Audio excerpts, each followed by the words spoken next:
So I note that this piece of legislation, as I understand it, right, the purpose is to authorize dedicated domestic terrorism offices within the Department of Homeland Security, the Department of Justice, and the Federal Bureau of Investigation to analyze and monitor domestic terrorist activity and require the federal government to take steps to prevent domestic terrorism. Now, that may seem innocuous to some.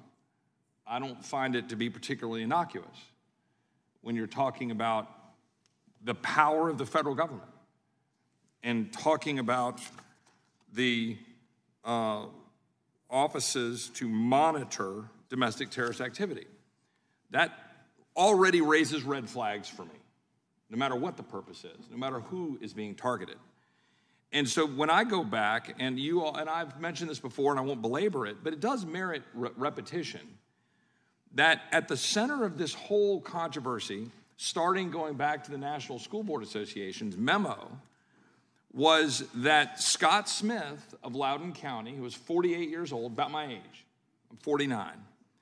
He's the father of a girl who was sexually assaulted. This story that I'm pulling back up to remind myself says allegedly, but we now know has been confirmed, conviction, sexually assaulted in a Virginia school bathroom in Laudon County, which is where I went to high school, in Loudoun Valley High School.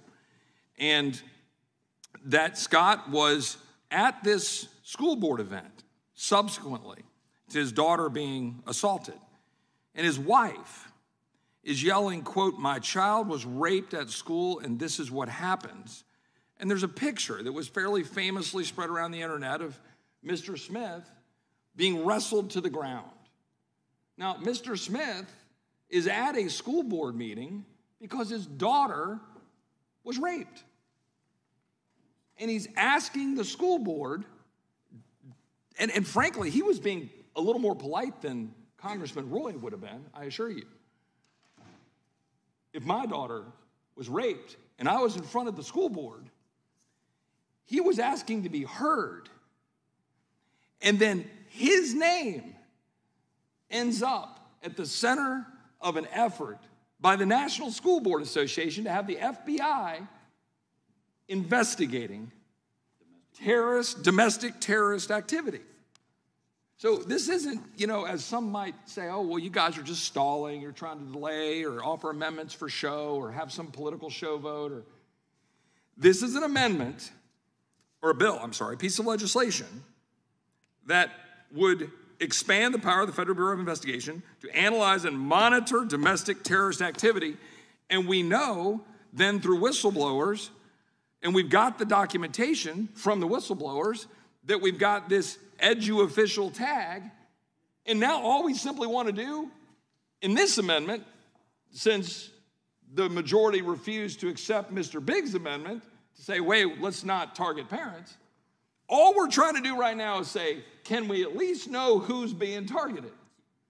And to track the use of the edu official tag. Now, so I want everybody in America to understand the United States House of Representatives Judiciary Committee wants to empower the FBI, Homeland Security, to empower going after Americans to monitor their activity in America.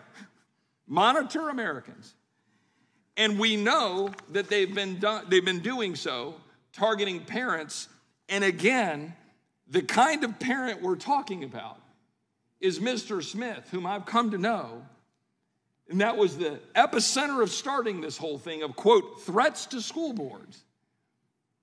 That a father wanted to dare question a school board about what happened to his daughter in a bathroom in the school he pays taxes to, and just wants to know that his daughter is safe.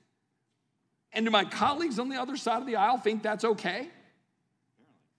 My colleagues on the other side of the aisle think, oh, let's just sweep that aside? And that we shouldn't be concerned about the power of the government tracking citizens, tracking Americans based on the fact that they show up to a school board to demand security for their daughter? That's where we are. I yield back. Gentleman yields back. Who else seeks recognition? In that case, the question occurs on the amendment. All in favor say aye. Aye. Opposed, nay. Nay. No. In the opinion of the chair, the nays have it. Recorded vote, Mr. Chairman. Recorded vote is requested. The clerk will call the roll. Mr. Nadler? No. Mr. Nadler votes no. Ms. Lofgren? No. She's going to want Ms. to do her Lofgren own votes thing, no. and it's gonna become a- All members Jackson-Lee? mute their members mute their I'll make more. the microphones while we have the roll call. Ms. Jackson-Lee Activity, votes no. energy, No. You know. Did you get me? Ms. Jackson-Lee votes no. Mr. Cohen? Mr. Cohen? Aye. Mr. Yes. Cohen? Mr. Yes, I concur. Mr. Cohen votes yes. Yes. Mr. Johnson of Georgia? Vote aye. Mr. Johnson of Georgia votes aye. Mr. I want to Deutsch? remind members we're voting on the Biggs amendment. The No, Bishop amendment, I changed my excuse me. vote to no. Yeah, I'd like to change my vote to no. This is Hank Johnson. Mr. Cohen votes no. Mr. Johnson of Georgia votes no. Mr. Deutsch? No.